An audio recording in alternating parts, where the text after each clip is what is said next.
Well, I'm just gonna start off by saying this. I'm a brand new player to the hero shooter genre, and I'm sure a lot of other players are as well, with Marvel Rivals being their first hero shooter. And lately, I've been seeing a lot of content around the internet related to the competitive game mode that end up repeating something similar to the phrase, "Do this and you'll easily climb the ranks quickly." And although I'm brand new to this type of game, I'm familiar with the competitive game modes of multiplayer games, as I used to play fighting games in ranked before this one, so I do see the impact this type of content has done in my personal ranked games, in which I will say, it really doesn't help in the long run. Now, I'm going to be speaking from the perspective of a solo queue player that went into ranked switching between each role at first, before deciding my current main role for most of my ranked games, that being Vanguard or Tank, and share my experience on what lessons I learned along the way to get me to the rank I managed to earn at the end of Season 1.5. Keep in mind that these experiences and lessons I'm going to share with you don't involve taking the easy route, but are lessons that I hope will help you in the long run as a player individually, since these help me in my personal ranked games.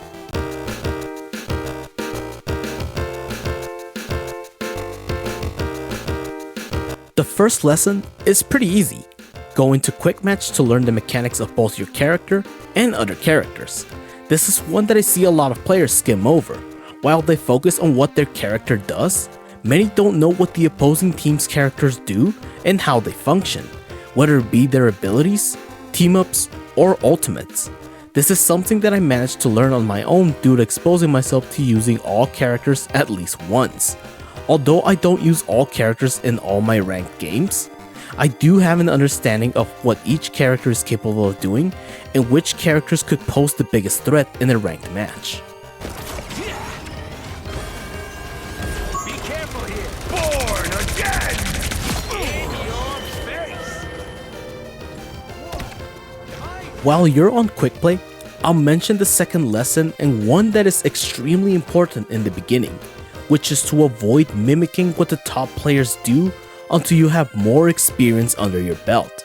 The reason why I'm saying this is because if you're completely brand new to a character and you look at what the top players do, you'll probably think to yourself, hey, if the best of the best are doing it, I should probably be doing the same thing. But there's one thing that you're completely missing: the experience they already have. In my own experience playing as Captain America, I didn't learn how to properly do the animation cancel until I was in Platinum 1 and had more than 8 hours logged into the character. But although I learned how to do the animation cancel, I still hadn't learned everything that my character could do until way later on. Seeing what the top players do can give you a glimpse of what your character is capable of doing, but if you have either very little or no experience with your character, you will most likely struggle in the long run. Remember that personal experience will always be a deciding factor in your ranked games, and taking shortcuts to speed up the learning process will ultimately end up backfiring against you in higher ranked games. Since we're on the subject of experience, the third lesson I had to learn was to play alongside and against as many characters as possible. This also applies to any characters that you have a bad matchup with. Although bans are now introduced starting Gold rank as opposed to being introduced in Diamond rank, if you aren't prepared to go against a matchup that gives you trouble, you'll become a liability to your entire team and you will be forced to learn it in a higher rank.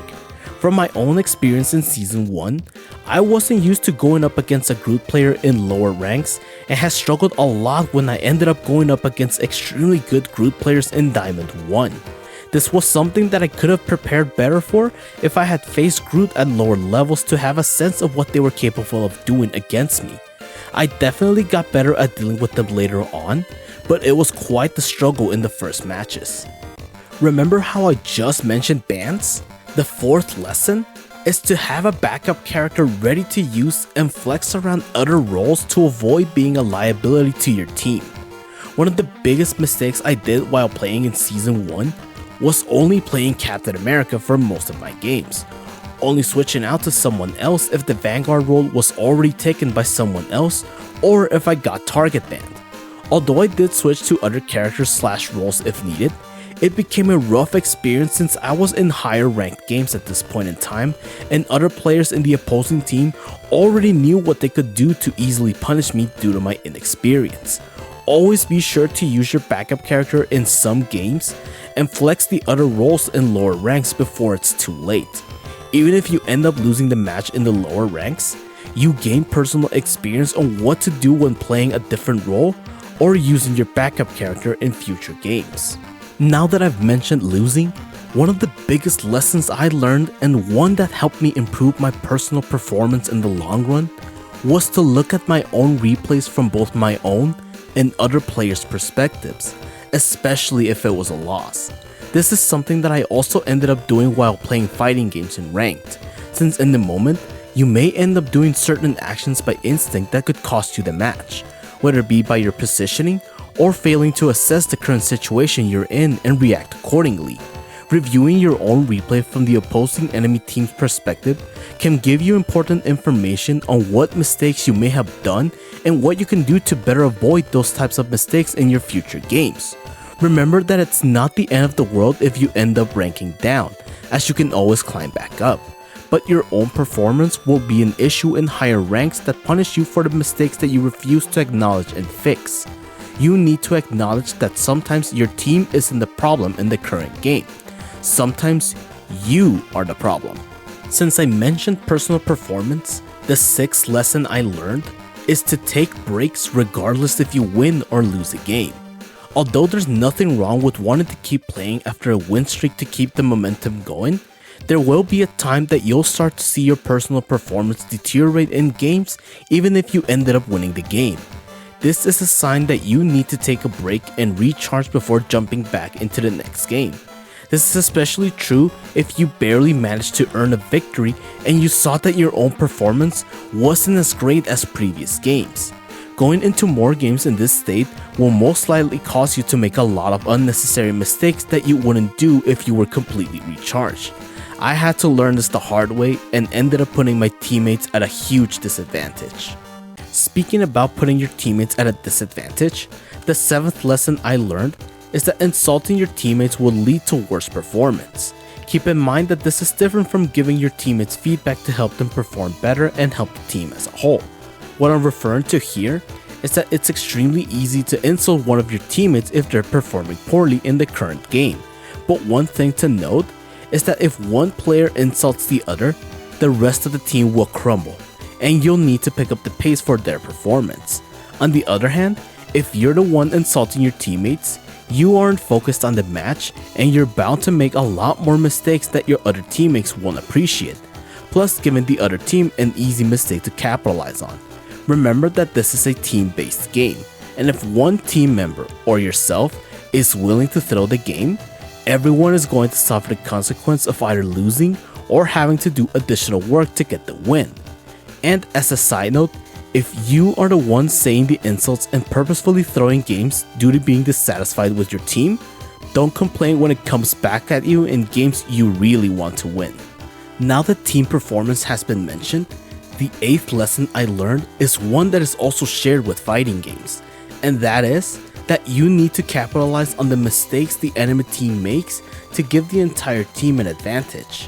What I'm referring to here is not limited to the following, but are some common examples I personally capitalized on, which are forcing enemy ultimates or abilities extremely early on in the fight, and punishing someone from the other team that has bad positioning during a fight. Being able to analyze these types of mistakes in the middle of the game can be the difference between making the game go in your favor or not. But like I mentioned in the 7th lesson, you could be the one giving the other team a mistake to capitalize on and give them the advantage. Since we're on the subject of mistakes, the 9th lesson I learned is that you shouldn't give up after a rough round. This is something that I noticed happening a lot in games from Platinum 1 and above, especially if the previous round was a complete stomp for your team. I've encountered quite an amount of players that unfortunately are willing to give up because the previous round wasn't the way they wanted it to go. This type of mentality is one that I've seen more often in higher ranks from players that refuse to learn from their mistakes. Remember that the game can still be swung back in your favor if you know what mistakes occurred for both yourself and your team so that you can all adapt accordingly. On the flip side, if you're on the side that ended up stomping the enemy team in the previous round, don't get cocky, as I've witnessed games where players got extremely cocky after a round that was won by a landslide and ended up losing by making a lot of careless mistakes that cost them the game. Speaking about swinging the game back in your favor, the 10th lesson I learned is one that I've seen most players forget to do while in the middle of a game, especially if it's a tough one, and that's to identify which player from the other team is causing the most trouble for your team. In other words, who's the leader or quote-unquote carry on the opposing team.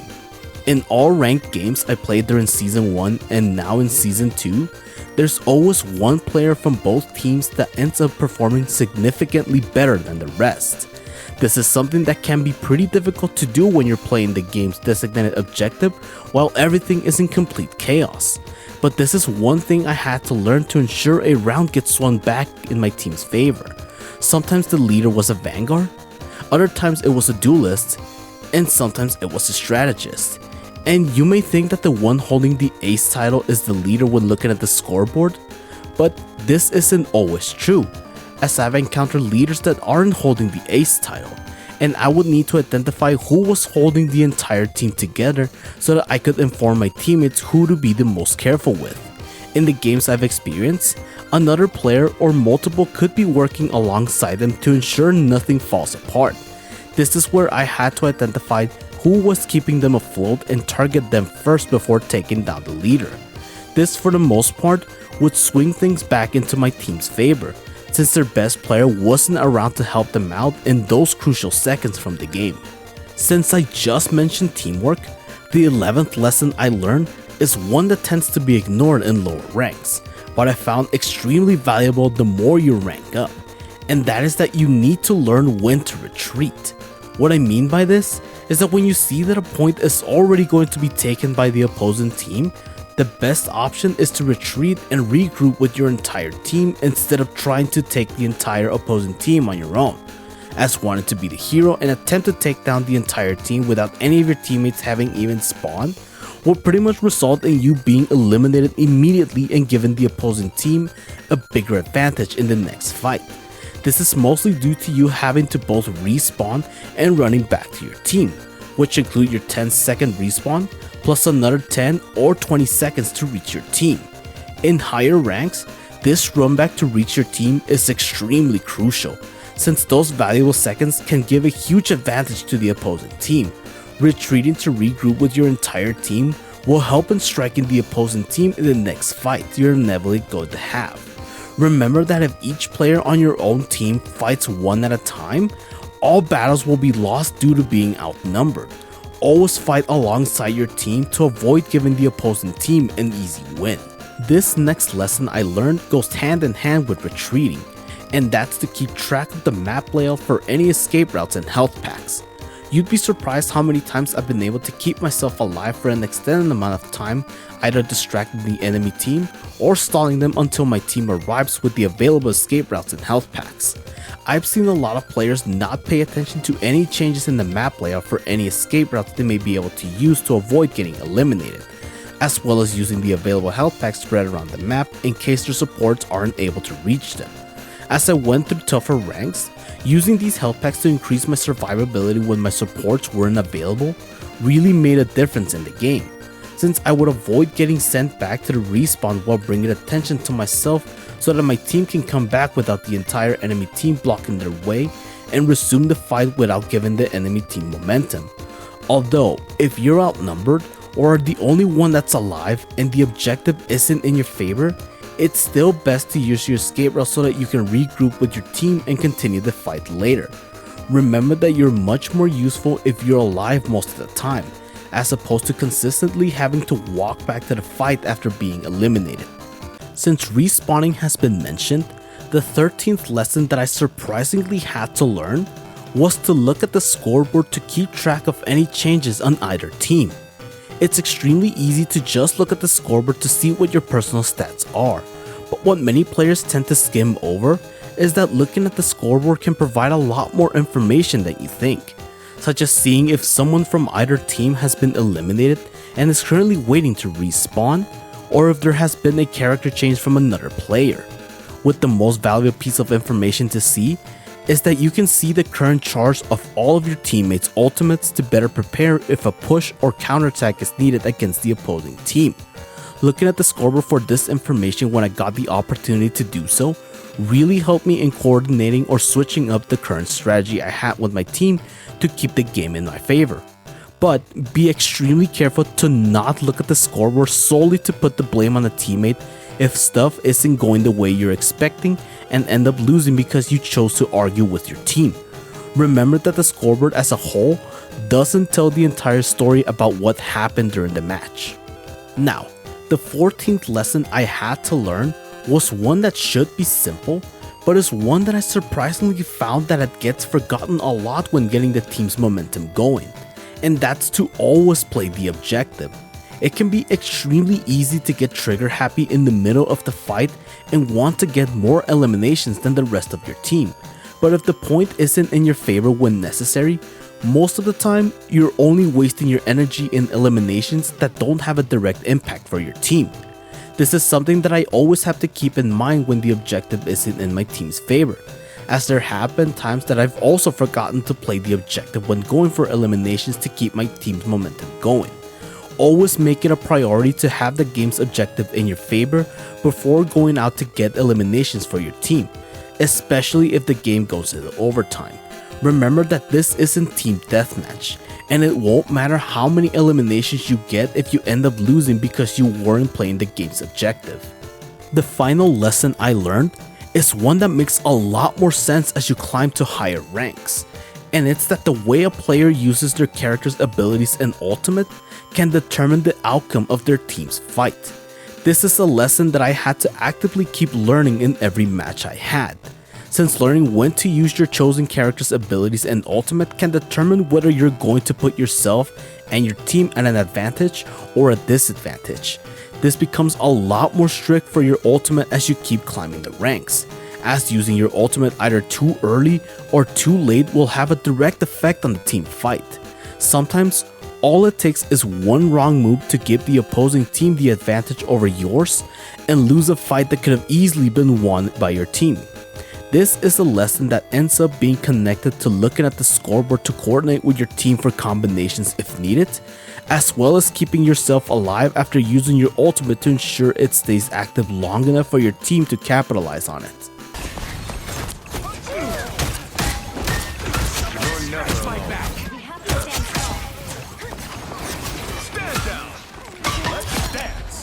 Before I conclude this video, I'd like to state that there are definitely a lot more lessons that I still haven't discovered throughout my own experiences. If I ended up missing some lessons that other players should be aware of to personally become a little better at hero shooters, be sure to comment those below. I would definitely appreciate any extra lessons that come from other players. And who knows, we might have already met in the middle of a game, or we'll have our first encounter soon. See you all next time, and remember to always learn from all your games to further improve your experience.